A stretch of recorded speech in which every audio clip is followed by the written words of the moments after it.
इसके बाद next topic है हमारा solar system. Solar system actually क्या होता है कि 8 प्लैनेट्स, मतलब हमारे सोलर सिस्टम में क्या क्या चीज़ें आती हैं, सबसे पहले आता है सन, 8 प्लैनेट्स, इसके अलावा जो भी अदर सेलेस्टियल बॉडी हैं जिन्हें हम क्या कहते हैं, एस्टेरॉइड्स एंड मीटियोरॉइड्स।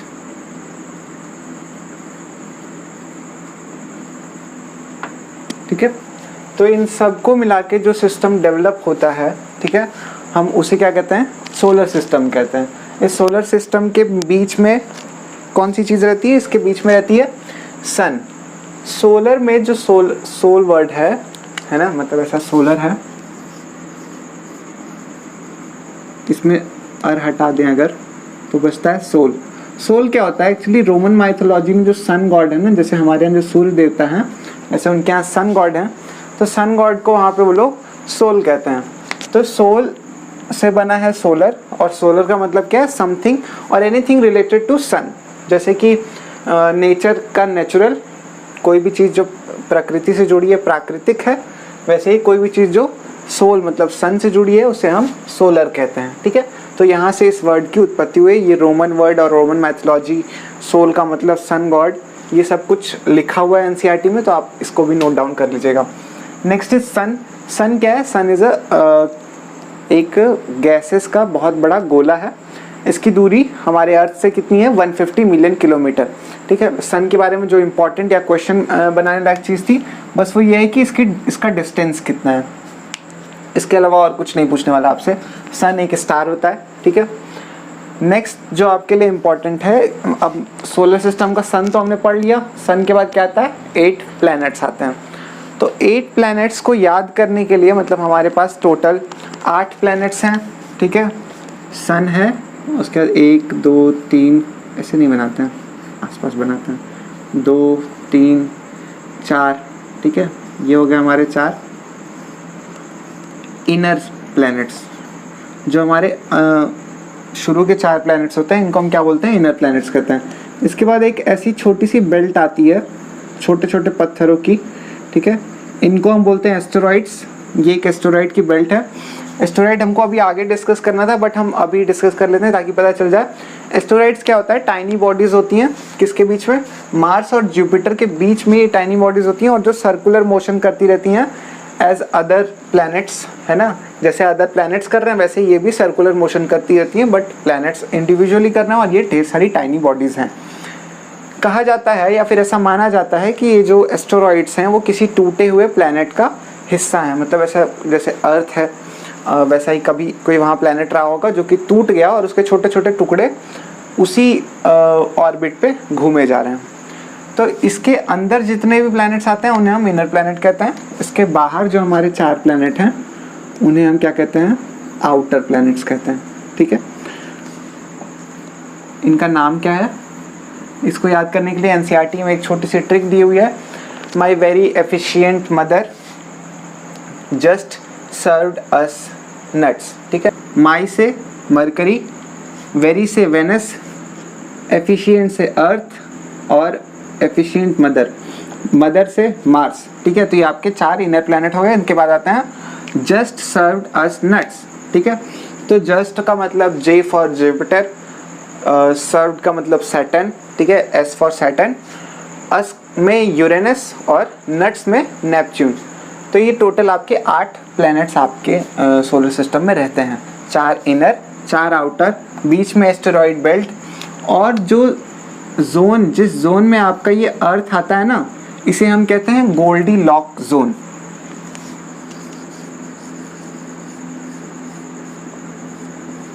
ये एनसीईआरटी में नहीं लिखा हुआ है बट ये पता होना चाहिए। ठीक है, गोल्डी लॉक जोन मतलब ऐसी जगह जहाँ पे सर्वाइवल बहुत इजी हो या फिर लिविंग ऑर्गेनिज्म वहाँ पे डेवलप कर सके, ऐसा जोन। ठीक है, अगर आप इसके आगे आते हो तो बहुत गर्मी है, इसके पीछे जाते हो तो वहाँ पे टेम्परेचर की कमी है, वो आपके सर्वाइवल के लिए उतना मतलब वो एडवर्स है। ठीक है, इन 8 प्लैनेट्स के अलावा एक और नाम जब आप छोटे कभी रहे होगे तो आपने सुना होगा प्लूटो का, है ना। तो अब प्लूटो को हम एज अ प्लैनेट नहीं रिकॉग्नाइज करते हैं, अब उसको हम as a dwarf planet recognise करते हैं। डॉर्फ प्लैनेट इसके अलावा जैसे बहुत सारे हैं, सेरेस है 2003 के नाम का एक डॉर्फ प्लैनेट है। तो ऐसे ही एक और डॉर्फ प्लैनेट जोड़ दिया गया प्लूटो। कब और किसने जोड़ा? इंटरनेशनल एस्ट्रोनॉमिकल यूनियन, ये इंपॉर्टेंट हो सकता है आपके लिए full form, international astronomical union. इसने कब? अगस्त 2003 में इसको एक डॉर्फ प्लैनेट घोषित कर दिया। इसको प्लैनेट से बदल के डॉर्फ प्लैनेट कर दिया गया, क्योंकि रीज़न ये था कि इसके पास सारी वैसे कैरेक्टरिस्टिक नहीं थे जो एक प्लैनेट में होने चाहिए। तो इसके बाद आता है हमारे बाकी के जो 8 प्लैनेट हैं उसमें क्या क्या स्पेशल चीज़ें हैं। तो आपको सारे के सारे नहीं पढ़ने, एक दो पॉइंट ऐसे हैं जिनको आप याद कर सकते हो चाहो तो, जैसे मरकरी और वेनस के बारे में 1-2 पॉइंट हैं। इसके अलावा अगर आप नंबर ऑफ मून्स वगैरह याद करना चाहोगे तो मैं बगल में इमेज डाल दूंगा या फिर नीचे लिंक दे देंगे, वहाँ से आप कोई इमेज ले लेना जो भी हम देंगे लिंक के थ्रू, और उसमें आपको नंबर ऑफ मून और अदर जितनी भी इम्पोर्टेंट चीज़ें हैं, फैक्ट्स हैं, वो आपको वहाँ मिल जाएंगे। बट बहुत ज़्यादा जो इम्पोर्टेंट वो हम यही बता दे रहे हैं। सबसे ज़्यादा इम्पोर्टेंट है कि मरकरी आपका नियरेस्ट है ना, पूरे सोलर सिस्टम के जो फैक्ट्स हैं वो बता दे रहे हैं।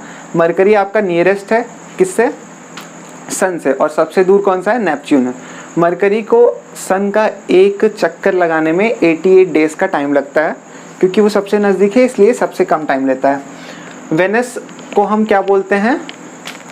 अर्थ ट्विन।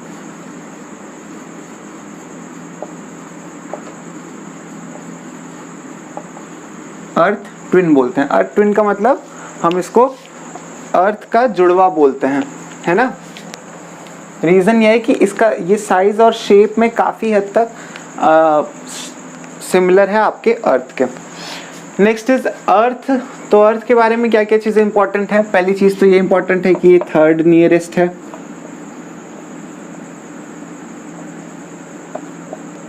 ठीक है। इसके अलावा है कि ये 5th लार्जेस्ट भी है,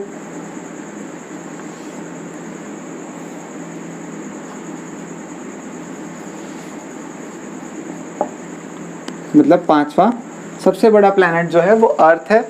इसका 2/3 पार्ट वाटर से घिरा हुआ है, जिसके कारण हम इसे ब्लू प्लैनेट के नाम से भी जानते हैं। तो ये इंपॉर्टेंट चीज़ें हो गई आपकी किसके बारे में? अर्थ के बारे में, ब्लू प्लैनेट के नाम से भी जानते हैं, ठीक है। इसके अलावा एक और चीज़ इंपॉर्टेंट है जो कि मेरे ख्याल से बहुत ज़्यादा ज़रूरी या कुछ ज़्यादा ही अलग है। वो क्या है कि एक सेकेंड, अब शायद क्लियर दिखे। वो क्या है कि अर्थ का शेप कैसा है? स्फेरिकल है या फिर सर्कुलर है? तो ऑब्वियसली आप लोग कहेंगे स्फेरिकल है, बट ये भी गलत है। अर्थ का अपना ही एक शेप है, ना वो स्फेरिकल है, ना सर्कुलर है, ना ओवल शेप का है। अर्थ का अपना एक शेप है जिसे हम क्या कहते हैं? जियोइड। मतलब जैसे कोई ऐसी चीज़ जो अर्थ के शेप की हो। इसमें स्पेशल चीज़ क्या है कि अर्थ अपने आप में अलग शेप इसलिए बनाता है क्योंकि ये पोल्स पे फ्लैटेंड है, ये पूरा सर्कल भी नहीं है, अपने पोल्स पे ये हल्का सा दबा हुआ है। इस वजह से इस शेप को हम क्या कहते हैं? जियोइड शेप कहते हैं। और अर्थ किस शेप का है? जियोइड शेप का। ये इंपॉर्टेंट क्वेश्चन हो सकता है आपके लिए, ठीक है। Next is orbit. जो हमारे सन के आसपास आपके प्लैनेट्स चक्कर लगा रहे हैं वो एक फिक्स पाथ पे लगातार सर्कुलर मोशन कर रहे हैं। जो ये फिक्स पाथ है या इमेजिनरी लाइन जिसको हम कह लें, उसको हम क्या कहते हैं? ऑर्बिट कहते हैं। इसी फिक्स पाथ पे आपके सभी प्लैनेट्स घूम रहे हैं। सभी प्लैनेट्स का अपना अपना ऑर्बिट होता है, ठीक है। मून, हमारे अर्थ का इकलौता नेचुरल सैटेलाइट जो है वो है मून। तो ये इंपॉर्टेंट है आपके लिए क्वेश्चन कि सैटेलाइट या फिर नेचुरल सैटेलाइट अर्थ का कौन सा है? मून है, इकलौता सैटेलाइट है। इसकी इम्पोर्टेंट चीज़ ये है कि इसका जो डायमीटर है वो अर्थ के जस्ट 1/4 है, ठीक है। मतलब अर्थ का सीधा 1/4 1/4 डायमीटर आपका मून का है। किससे? अर्थ से। इसको 27 डेज का टाइम लगता है रोटेशन करने में, साथ ही साथ रेवोल्यूशन करने में भी एकदम एग्जैक्टली उतना ही टाइम लगता है। यही कारण है कि हमें अर्थ पे से मून का सिर्फ एक ही साइड हमेशा दिखाई देता है, मतलब ये ऐसे भी उसी स्पीड से घूम रहा है और अर्थ का भी चक्कर उसी स्पीड से लगा रहा है, तो इस वजह से हम इसका सिर्फ एक ही साइड बार बार देख पाते हैं, है ना। चंद्रयान 2 जो था वो चंद्रमा के अंधेरे वाले इलाके पे उतारने की कोशिश की गई थी। ये हो गया आपके मून के बारे में इम्पोर्टेंट चीज़। एक और चीज़ कि मून की जो दूरी है आपके अर्थ से वो है 384400 किलोमीटर, ठीक है। 1 10 100 1000 10,000 लाख 3,84,400 किलोमीटर की दूरी है आपकी मून की अर्थ से। ये भी इम्पॉर्टेंट चीज़ हो सकती है आपके लिए। एस्टेरॉइड्स क्या होते हैं? एस्टेरॉइड्स हमने अभी डिस्कस किया कि जुपिटर और मार्स के बीच के जो टाइनी बॉडीज आपको मिलेंगे घूमते हुए, उन्हें हम क्या कहते हैं? एस्टेरॉइड्स कहते हैं। यहाँ पे स्पेसिफिक क्या है कि मार्स और जुपिटर के बीच में, इन केस कोई ऐसी टाइनी बॉडी जो कि मार्स और जुपिटर के बीच में ना हो, ऑल ओवर सोलर सिस्टम में घूम रही है, तो उसको क्या कहेंगे? उसको हम कहेंगे मीटियोरॉइड्स, ठीक है। ऐसी बॉडी को क्या बोलेंगे? मीटियोरॉइड बोलेंगे। इसके अलावा भी एक दो टर्म आते हैं, जैसे मीटियोर और मीटियोराइट। अब ये क्या होता है मीटियोर और मीटियोराइट? जब अच्छा, मीटियोराइट्स की एक चीज़ इंपॉर्टेंट है ना कि ये कभी कभी ऐसे ही सोलर सिस्टम में घूमते घूमते कभी कभी ऐसा होता है कि अर्थ पे आके गिर जाते हैं, या फिर आपको कभी ऐसा देखने को मिला होगा। ये कभी कभी गिरते हैं, मोस्टली क्या होता है कि फ्रिक्शन की वजह से ये जल के ख़त्म हो जाते हैं। इसमें दो टर्म और आते हैं, दैट इज़, कहाँ लिखें? यहाँ लिखते हैं।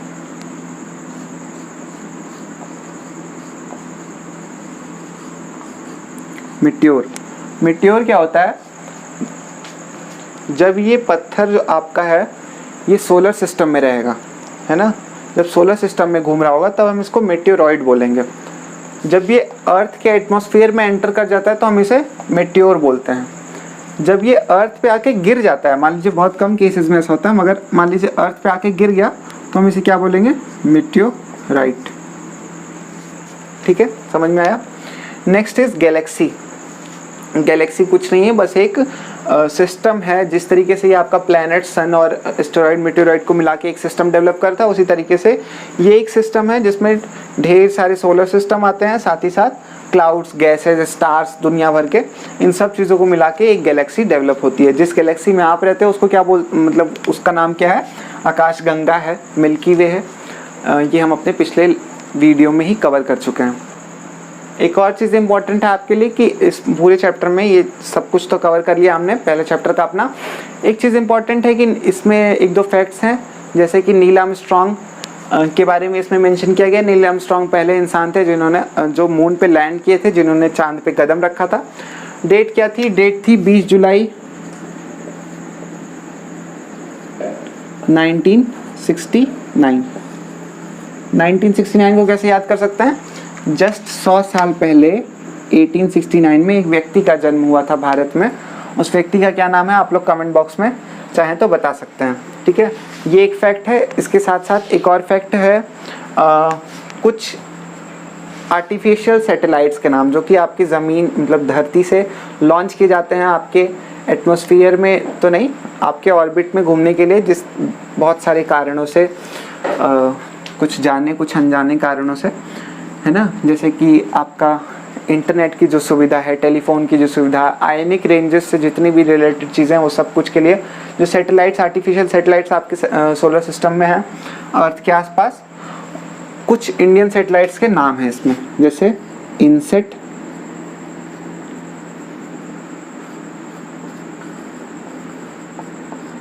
और एडुसेट।